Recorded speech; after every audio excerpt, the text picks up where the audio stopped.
Calma, Spurs fans. Calma. Goodness me. The meltdown after game week 1. Relax. I am relaxed. Relax. We will deal with this accordingly.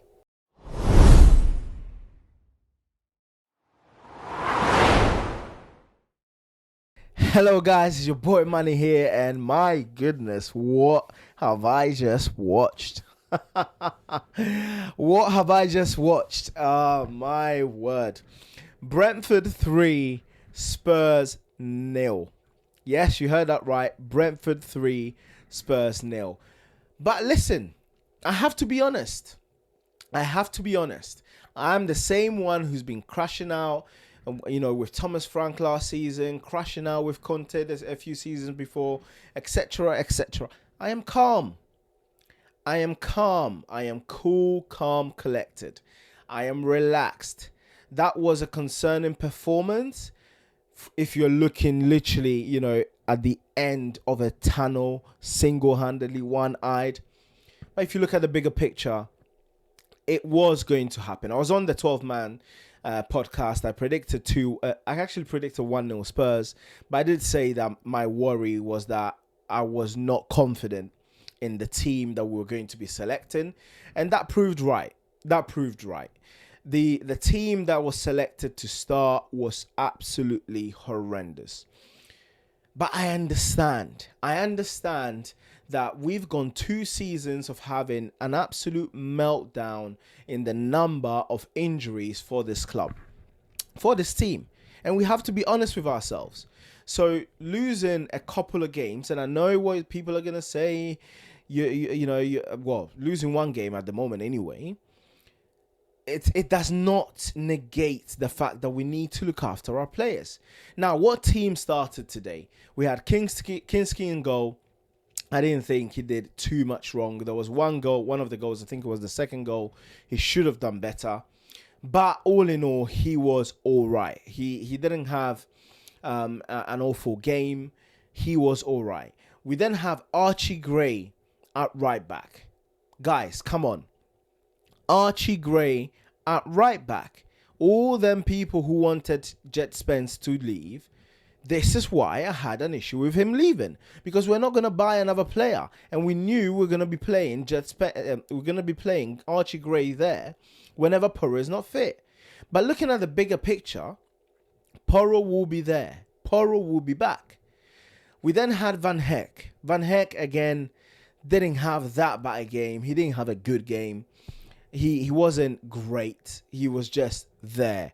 The performance of the entire team was quite bad, right? If we're wanting to be honest with each other. But then we had Senesi on the left. Now, Senesi wasn't too bad. He wasn't too great. But one thing that we could see very, very clearly is that we had no pace with Van de Ven off. Now, Van de Ven will return. I'm not entirely sure how long it's going to take him to return, but Van de Ven will return. I think probably a couple of weeks, and we will be seeing Van de Ven play. So Senesi wouldn't start. Then we had Robertson. Again, Robertson, he's got the experience. I like Robertson, the crossing. However, let's be real. Robertson hasn't got pace. And if we are looking at our starting 11, Udogie will be part of our starting 11, even though the guy can't cross. We have to be real with each other. So we've now gone through our entire backline, and we've mentioned 2 starters. Two. We then had in midfield Bergvall and Tonali. That's what we had in midfield. Tonali didn't have a great game. We have to be honest about the situation. But Bergvall was horrendous. And I've been rooting for him. But he did himself no favors. He didn't put any claims to that position whatsoever. And he actually justified why Roberto De Zerbi has not been playing him. He was hooked at half time. Again, Bergvall, not a starter. Fernandes came on, and you could see that he was levels above Bergvall. Levels.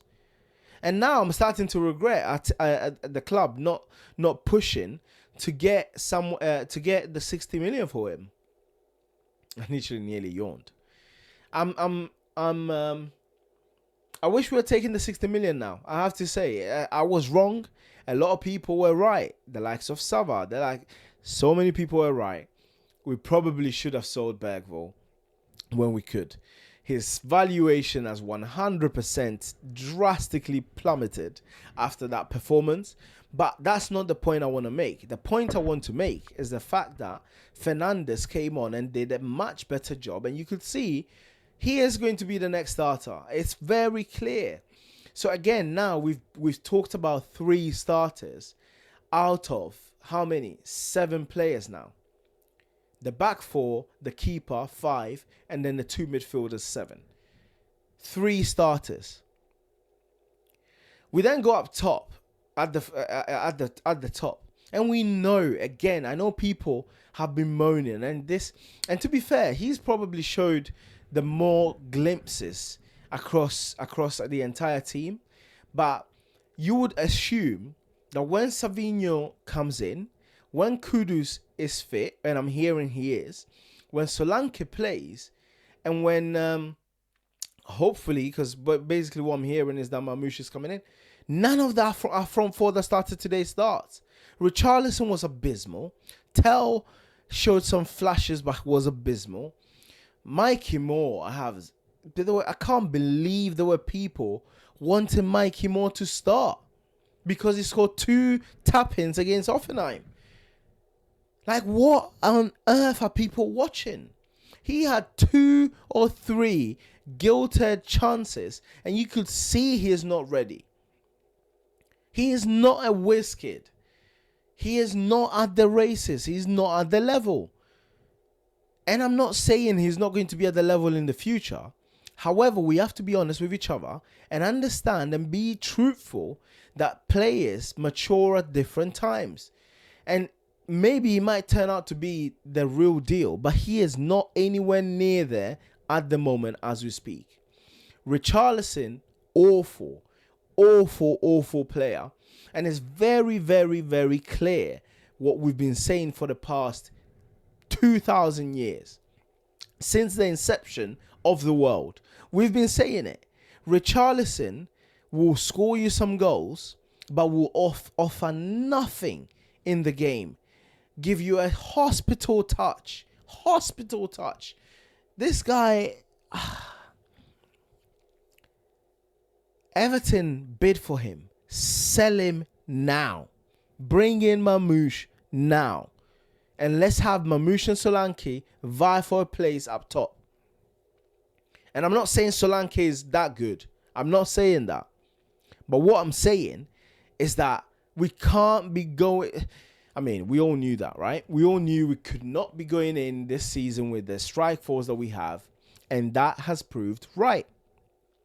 But the point and the reason why I'm saying to Spurs fans that you need to calm down with the meltdown, relax, is that only 3 players that started today when everyone comes back, only 3 players will be playing this game. Only 3. So yes, I am calm. Yes, I am relaxed. Yes, I couldn't care less about the bants. Yes, I'm going to have United fans in my mention saying, oh, you just said that we are an awful team, but you lost 3-0 to Brentford. Well, best believe Brentford are not a newly promoted team. They've had a better pre-season than us because our pre-season was a shambles. This is pretty much, our start of the season is pretty much our pre-season now, right? But also, United had their first 11, bar 2 players maybe, playing against a promoted team. We had 3 out of the 11. Kudus will be coming in. Solanke will probably start. Or Mamouche will probably start. Savinho will probably start. Fernandes will probably start. Van de Ven will start. Porro will start. Udogie will start. So I'm not panicking. I'm not panicking, guys. This is not a race. This is not a sprint. Sorry, it's a marathon. It's a marathon, and I know for a fact the Zerbi is weighing things up and thinking, do I risk some of these players now and get them injured for the long term, or do I ease them in? And my answer, and I agree with him, you have to ease these players in. You have to ease them in. You can't just drop them in and inshallah. You can't do that, because then you end up in the same situation that we were in the past 2 seasons, having 8-9 long-term injuries at the same time from the get-go. We can't be having that. I'm sorry. We can't be having that. So, listen, this video is a short one, is a quick one, is a pointed one. And my message is clear. Relax, Spurs fans. Do not give in to the bans from the people, from all these fans and the rivals. It doesn't matter. It doesn't matter, because these same rivals will laugh when it's quite clear we've got injuries and we can't do much else. So let them laugh now, and let us build the fitness of the team. Because once we've built the fitness of the team, then we can start talking. Then we probably will be cooking. So just relax. Relax. Calmer. Come on, you Spurs.